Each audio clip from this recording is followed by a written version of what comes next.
പള്ളിക്കരയിലെ ക്ഷേത്രത്തിന് സമീപത്തെ കുളം നവീകരിക്കണമെന്നും സംരക്ഷണ ഭിത്തിയില്ലാത്ത കുളം അപകട ഭീഷണി ഉയർത്തുന്നതായും നാട്ടുകാർ. ഇത് വേളാട്ട് ക്ഷേത്രകുളമാണ്. ഇതൊരു ഒരുപാട് വർഷമായിട്ട് ഇവിടെ പഴയ കൃഷിക്കാരുടെയും മറ്റു കന്നാലികൾ കഴുകുള്ളൂ, അങ്ങനെ പല പരിപാടികളുണ്ടായിരുന്നു. ഇപ്പൊ കൃഷിക്കാർക്ക് കന്നാലികൾ ഇല്ലാത്തതുകൊണ്ട് അത്തരം ഒന്നും നടന്നു കളില്ല. 24 മണിക്കൂർ സജീവമായിരുന്ന ഒരു ടൈമിന് ഈ കുളം. ഇപ്പൊ ഈ കുളത്തിന്റെ സ്ഥിതിവിശേഷം എന്ന് പറഞ്ഞാല് ഇതിലൊരു വാരിക്കോടോ ഒന്നുമില്ല. ഇവിടെ ഒരു 10-25 സ്കൂൾ വണ്ടി ഡെയിലി ഇതേ പോകുന്നതാ. ഒരു സെക്കൻഡ് പിഴച്ചാൽ ഇത് ഈ കുളത്തിലേക്ക് മറി. ഈ 20-25 കുട്ടികളെ വെച്ച് വരുന്ന വാഹനങ്ങളാണ് ഇതേ പോയിക്കൊണ്ടിരിക്കുന്നത്. അധികാരികളുടെ ഓർമ്മയിലൊക്കെ പല പ്രാവശ്യം പെടുത്തിയിട്ടുണ്ട്. ഒരു പുരോഗമനവും ഉണ്ടായില്ല. ഇന്ന് കിടക്കുന്ന കിടപ്പ് കണ്ടാൽ വളരെ ഗൗരവമാണ്. ചങ്ങരംകുളം ചിയ്യാനൂർ പാടത്ത് പള്ളിക്കര റോഡിൽ വേളയാട്ട് നരസിംഹമൂർത്തി ക്ഷേത്രത്തോട് ചേർന്ന് കിടക്കുന്ന കുളമാണ് യാത്രക്കാർക്കും വാഹനങ്ങൾക്കും ഭീഷണിയാവുന്നത്. റോഡിനോട് ചേർന്ന് 1 ഏക്കറോളം ഭാഗത്ത് പരന്നു കിടക്കുന്ന കുളത്തിന്റെ 4 ഭാഗവും കാട് മൂടിക്കിടക്കുന്നതും കുളത്തിന് സംരക്ഷണ ഭിത്തി പോലും ഇല്ലാത്തതും വലിയ അപകടങ്ങൾക്ക് ഇടയാക്കുന്നുണ്ടെന്നാണ് നാട്ടുകാരുടെ പരാതി.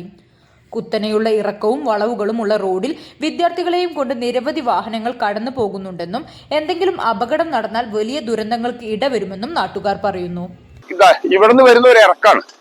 ഈ ഇറക്കത്ത് വരുമ്പോ ഇവിടെ വന്നാൽ ഒരുപാട് ദിവസങ്ങളിൽ നമ്മൾ അപകടം കൺമുമ്പിൽ വരും പേടിച്ചിരിക്കുന്ന ഒരു സ്ഥിതി അവിടെ. ഈ കാണുന്നതാണ് കുളം. ഇവിടുന്ന് ഇറങ്ങി വരുന്നവര് ഒന്ന് ബ്രേക്ക് ചെയ്താൽ തെന്നി പോവാവുന്ന സ്ഥലമുള്ളൂ. അതിന് മാത്രം വെള്ളമുണ്ട് ഇതിലേക്ക് മറിഞ്ഞാൽ ഒന്നും തിരിച്ചു കിട്ടില്ല. അത്ര ഗൗരവമുണ്ട്. ഇവിടുത്തെ എല്ലാ അധികാരികളോടും നമ്മൾ ഇതിന്റെ കാര്യങ്ങൾ സൂചിപ്പിച്ചിട്ടുണ്ട്. രാഷ്ട്രീയക്കാരോടും ഇതിന് മുൻപുണ്ടായിരുന്ന ഭരണാധികാരികളോടൊക്കെ പറഞ്ഞിട്ടുണ്ട്. ഒന്നും ഇതുവരെ നടന്നിട്ടില്ല. പല പ്രാവശ്യവും ഇത് ക്ലിയർ ചെയ്യാൻ വരാന്ന് പറഞ്ഞിട്ടില്ലാതെ ആരും അത് അന്വേഷിക്കുക ഒന്നും ഇതുവരെ നടന്നിട്ടില്ല. ഇപ്പൊ നിലവില് നമ്മുടെ ഇപ്പോഴുള്ള എൽമെല്ലോട് ഞങ്ങൾ ഈ കാര്യം സൂചിപ്പിച്ചിട്ടുണ്ട്. പക്ഷെ അത് അടുത്ത ബഡ്ജറ്റിലെങ്കിലും ഉൾക്കൊള്ളിക്കാന്ന് ഇവിടുത്തെ രാഷ്ട്രീയക്കാർ പറഞ്ഞിട്ടുണ്ട്. പക്ഷെ എങ്കിൽ പോലും ഇതൊന്ന് ജനങ്ങളിൽ അറിയൽ, പുറത്തുള്ള ഈ അധികാരികൾ അറിയൽ ഒരു വളരെ ഗൗരവമുള്ള കാര്യമായതുകൊണ്ടാണ് ഇതിപ്പോ ഇത് ഇങ്ങനെ ചെയ്യാനുള്ള കാരണം. കുളത്തിന്റെ വക്കാണ് ഈ കാണുന്നത്. കണ്ടാ, ഈ കാണുന്നത് കുളത്തിന്റെ വക്കാണ്. അവിടെ നിന്ന് ഒരു ഇറക്കാണ്. ഇതിനെ ഏറ്റവും ചുരുങ്ങിയ ഒരു 25 സ്കൂൾ വണ്ടികളും പോകുന്നുണ്ട്. ഈ 25 സ്കൂൾ വണ്ടികളിൽ ഓരോ വണ്ടിയിലും 30-40 പിള്ളേരുണ്ട്. കൊച്ചു പിള്ളേരാണ് ഇതിന് പോണോക്കെ. എന്തെങ്കിലും സംഭവിച്ചാൽ ആ വേദന നമുക്ക് ഈ രാജ്യത്തുള്ള ആളുകൾക്ക് മറക്കാൻ കഴിയില്ല. അങ്ങനത്തെ ഒരു ബുദ്ധിമുട്ടില്ല. അതുകൊണ്ടാണ് ഇത് ഇത്രയും ഗൗരവത്തിൽ ഉൾക്കൊള്ളിക്കാനുള്ള കാരണം. സംരക്ഷണ ഭിത്തി കെട്ടി കുളം നവീകരിച്ചാൽ അപകട ഭീഷണി ഒഴിയുന്നതിനു പുറമെ പ്രദേശത്തെ കുട്ടികൾക്ക് നീന്തൽ പരിശീലനം അടക്കമുള്ള കാര്യങ്ങൾക്ക് പ്രയോജനപ്പെടുമെന്നാണ് പ്രദേശവാസികൾ പറയുന്നത്.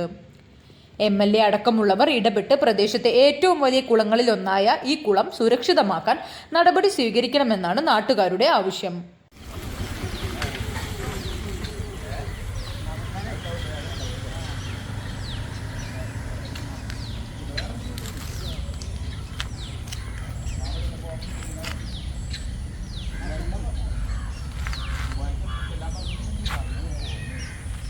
CNTV ചങ്ങരംകുളം.